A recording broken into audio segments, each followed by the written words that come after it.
കേന്ദ്രത്തിനെതിരായ ഒരു സമരം, അതിൽ എല്ലാ കക്ഷികളും ഒന്നിച്ചു വരണമെന്നായിരുന്നു ഡിവൈഎഫ്ഐ ആവശ്യപ്പെട്ടിരുന്നത്. അല്ല, ഇതിന് ഒരു 2 ദിവസം മുമ്പല്ലേ നമ്മളൊരു സ്നേഹച്ചങ്ങല കണ്ടത്. ഇപ്പം മനുഷ്യച്ചങ്ങലക്ക് പിന്നെ 2 സ്നേഹച്ചങ്ങല. നെടുമ്പാശ്ശേരി വിമാനത്താവളത്തിലെത്തിയ പ്രധാനമന്ത്രിയെ മുഖ്യമന്ത്രി പിണറായി വിജയൻ സ്വീകരിക്കുന്ന ദൃശ്യങ്ങളാണ് ഇപ്പോൾ നമ്മൾ സ്ക്രീനിൽ കാണുന്നത്.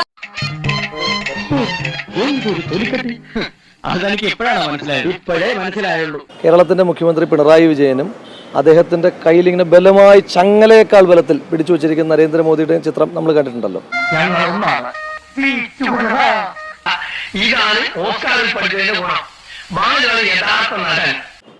BJPയോടുള്ള CPMന്റെ സമീപനത്തിനകത്ത് എന്ത് ആത്മാർത്ഥതയാണുള്ളത്?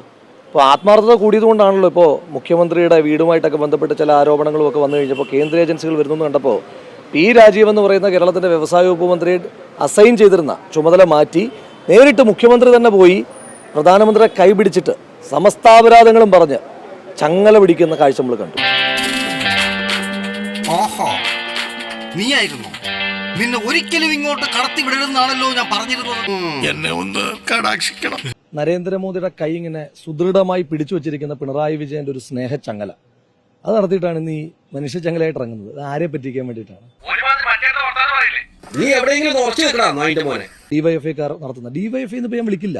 സത്യത്തിൽ ഇപ്പോൾ അത് DYFT ആണ്, ഡെമോക്രാറ്റിക് യൂത്ത് ഫ്രണ്ട് ഓഫ് തൈക്കണ്ടിയിൽ. അവരുടെ ആകെയുള്ള പണി പിണറായി വിജയനെ ഇങ്ങനെ പാടിപ്പോഴ്ത്തുക, ആ കുടുംബത്തിന്റെ എല്ലാ മാറാപ്പും എടുത്ത് ചുമലിൽ വെക്കുക. എന്നെ കഷ്ടല്ലേ? കോമൺ സെൻസിൽ അതിന്റെ കുഴപ്പേ. അല്ലെങ്കിൽ ബുദ്ധി പറഞ്ഞു കൊടുക്കാൻ അവൻ ആരെങ്കിലും വേണ്ടേ? അപ്പൊ അതുകൊണ്ട് DYFI ഒക്കെ വിശ്വസിച്ചുകൊണ്ട് ഇത്തരം സമരത്തിൽ ഇറങ്ങിത്തിരിക്കുന്ന ആളുകൾ ആലോചിക്കുക, ഇതിന് മനുഷ്യച്ചങ്ങലയേക്കാൾ ഇവരുടെ മനസ്സിലുള്ളത് വിജയനോടുള്ള അടിമച്ചങ്ങലയാണ്.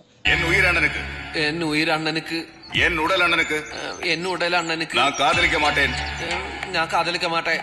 நான் தப்பு பண்ணினா என் சாவு அண்ணன் கையால ஏத்துக்கிறேன்.